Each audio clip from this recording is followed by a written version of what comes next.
everyone, today we're going to explore two of the most common terms in tatting, reverse work and do not reverse. Reversing our work simply means we flip it over so that the bottom of our piece is now at the top and what was facing the front is now facing the back. Do not reverse means exactly that. We continue with the next element without flipping our piece over. So knowing whether to reverse or not is usually easier with a written pattern than a schematic. As a general rule, the instructions of the written pattern will tell you what to do. So you'll see a notation of either reverse work or do not reverse at the end of each element. Schematic patterns take some practice, but with experience you'll find yourself doing it automatically and you won't even think about it.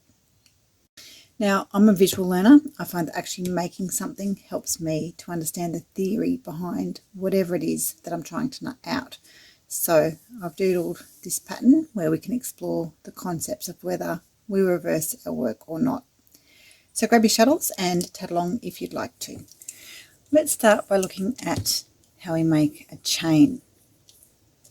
Patterns usually begin with a ring, but for the sake of this exercise we're going to start with a chain. So just tie your ends together in a knot and we're going to chain 8.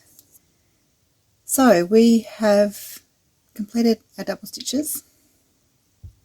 Take the chain off our hand and we snug our stitches. Take note of how our chain curves when we snug it. It will always curve down. So remembering this and visualizing the downward curve of the chain can really help when it comes to working out whether to reverse our work or not. Now ring A is sitting on the top of our curve. But as I just said, because we've just made our chain, it curves down. So we need to reverse our work to get an upward curve. And now we can make ring A. So I'll do a ring of 8.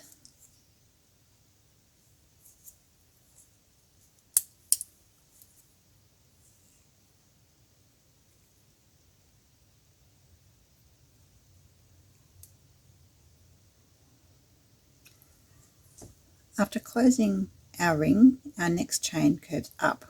So if we visualize making the chain without reversing our work, you can see it's going to curve down. It would curve the wrong way for what we need in our pattern. So again, we reverse our work to set up for our chain. Snug our stitches. We can check our chain direction by looking at the right side and we can see our chain is curving the way it's supposed to.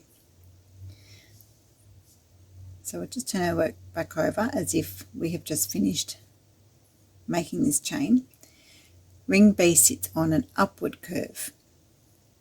Previous chain is curving down because we've just finished making it. So we need to reverse our work before we start to make ring B. Reversing our work gives us the upward curve that we need, and it means ring B will be facing the right way up. The chain between ring B and C curves down. Chains curve down when we make them, so we don't need to reverse our work here because the curve is already the direction we need it to be. We just need to change our hand setup from a ring to a chain. We're chaining 8. Now if this was a proper project, a proper piece of work that you were doing, you would do the shoelace trick here so that you had the consistency with your colours. Snug our stitches and we have our downward curve. Now ring C is an upside down ring at the base of this chain.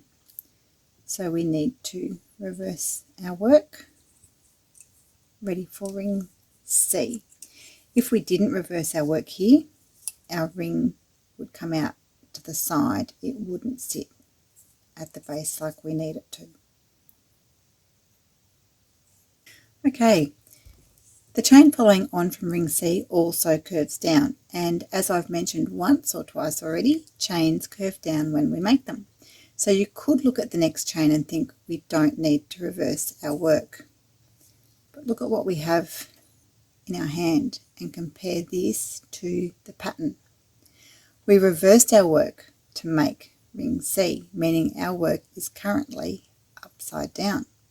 So even though the curve in the pattern is facing down, if we don't reverse our work again to make the next chain, when we do turn it the right way up, the chain will be going up instead of down.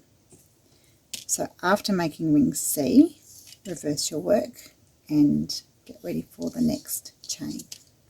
Our next ring, ring D, is following on from our downward curving chain. So we don't reverse our work, we can make a ring of 8 and it will sit on the top of that chain.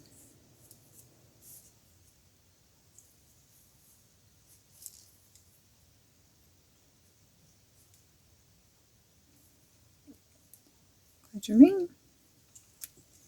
Our next chain is curving up in our pattern, so we reverse our work to make our chain.